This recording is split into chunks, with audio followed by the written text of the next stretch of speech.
राधे राधे मित्रों आप लोग राधा कृष्ण के अपकमिंग एपिसोड में देखेंगे कि यशोदा कहती है हम सब बहुत थक गए हैं। यदि हमें अभी विश्राम नहीं किया तो हम एक कदम भी आगे नहीं बढ़ा पाएंगे।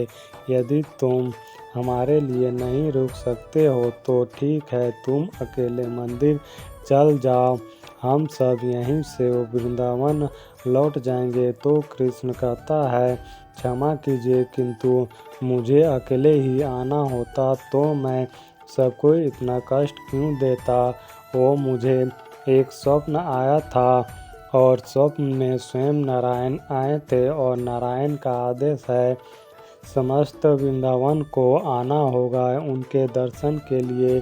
तो बलराम कहता है हाँ, स्वयं विष्णु क्या आदेश दिए वो भी तो बता दो। तो राधा कहती है हाँ, उत्तर दो, क्या उन्हें के आदेश पर तुम सभी गाँव वालों को इतनी बड़ी धूप में बिना विश्राम किए बिना चलाए जा रहे हो, आग्रह कर रहे हो, उनसे बताओ इतना कठोर है तुम्हारे विष्णु। तो कृष्ण कहता है सृष्टि के पालन हार का हृदय भला कठोर हो सकता है क्या। मेरे नारायण के हृदय में तो केवल प्रेम बसता है। मुझे क्षमा कीजिए, मैं अपने स्वप्न को पूरा करने के लिए मैं आप सबकी थकान को देख ही नहीं पाया। वैसे एक उपाय है, मंदिर के लिए प्रवेश करने से पूर्व वैसे भी हम सबको शुद्ध तो होना ही होगा। तो पहले हम युवा जाते हैं पास के किसी तालाब में और वहाँ से शुद्ध होते हैं। तब तक आप विश्राम कर लीजिए, उसके बाद आप लोग चले जाएंगे और हम यहाँ विश्राम करेंगे। नारायण ने एक साथ बुलाया है तो हम सब एक साथ ही चलेंगे ना। तो नान जी कहता है जी कान्हा, उचित कहा, तुम सब बच्चे तालाब से शुद्ध होकर आओ, तब तक हम सब वृक्ष के नीचे विश्राम कर लेते हैं। तो कृष्ण कहता है उत्तम है। फिर सभी युवा तालाब की ओर जाने लगते हैं। तो बलराम राधा से कहता है जो विचार मेरे मन में चल रहा है वो क्या तुम्हारे में भी चल रहा है। तो राधा कहती है कृष्ण तो कुछ अवश्य ही करने वाला है। मेरे इतने प्रयास करने पर भी वो रुकने के लिए भी सज नहीं था, किंतु अब कदाचित यशोदा के कहने पर तुरंत मान गया। कुछ तो गड़बड़ अवश्य है। तो बलराम राधा से कहता है चलो चलकर ही देखते हैं। फिर आप लोग आगे देखेंगे कि वसुर कहता है जाने अनजाने कृष्ण ने मेरा कार्य सरल कर दिया है। सभी वरिष्ठों को स्वयं ही हटा दिया मेरे मार्ग से। अब मैं इन युवाओं का नरम नरम शरीर निगलूंगा और ये वरिष्ठ पूरे संसार में मेरे शौर्य कथा का प्रचार करेंगे। कृष्ण और उसके सखा सखी की जीवन लीला समाप्त करके मैं इस युग के सबसे महान राक्षस बन जाऊंगा। फिर आप लोग आगे देखेंगे कि सभी लोग तालाब में नहा रहे होते हैं। तो बलराम कृष्ण के समीप आकर कहता है अब बताओ कि तुम्हारे मस्तिष्क में क्या चल रहा है।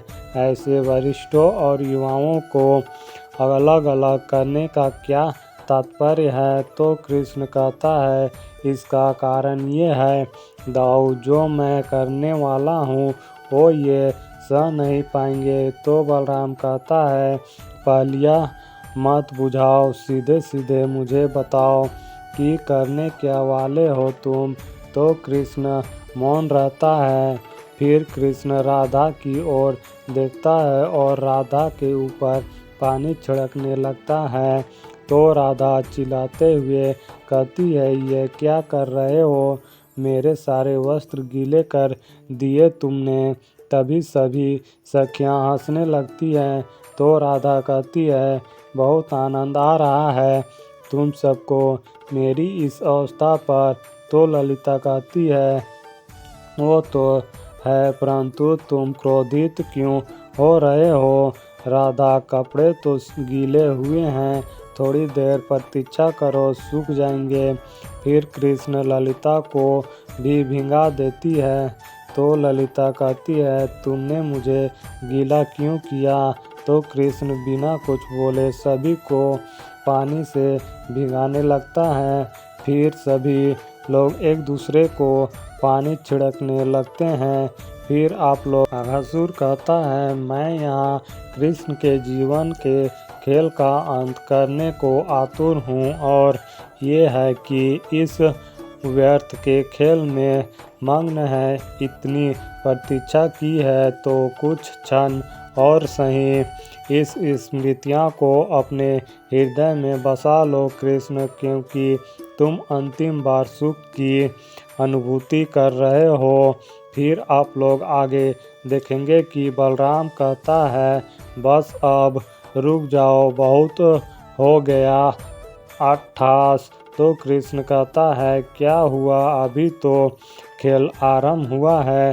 तभी ललिता भी कहती है हाँ दाऊ, कितना आनंद आ रहा है, खेलने दीजिए ना। तो बलराम कहता है कान्हा को सताने में बड़ा आनंद आता है, किंतु स्मरण रहे हम यहाँ शुद्ध होने आए थे, ना कि जल में क्रीड़ा करने। तो यदि हम यहीं समय व्यर्थ कर देंगे तो मंदिर कब पहुँचेंगे? तो राधा कहती है हाँ सखियों, दाऊ उचित कह रहे हैं, हम इस खेल के कारण भूल ही गए कि वहाँ परिवारजन हमारी प्रतीक्षा कर रहे हैं। तो ललिता कहती है परंतु हम तो सिर से पांव तक गीले हो चुके हैं। तो बलराम कहता है बात तो उचित है कान्हा, ये समस्त खेल तुमने आरंभ किया था, तो अब इस समस्या का हल तुम ही करोगे। तो कृष्ण अघासुर की ओर देखते हुए सभी से कहता है कि वो पर्वत देख रहे हो, हम सब वहाँ चलते हैं। वहाँ धूप तेज दिख रहा है तो संभवतः हवा भी तेज ही होगी, जिससे हमारी वस्त्र तुरंत सूख जाएगी। फिर सभी लोग पर्वत की ओर जाने लगते हैं। तो मित्रों इस वीडियो में इतना ही। मित्रों आप सभी को आगे और भी बहुत कुछ देखने को मिलेगा। तो मित्रों जल्द मिलता हूँ और एक नए वीडियो के साथ, तब तक के लिए राधे राधे।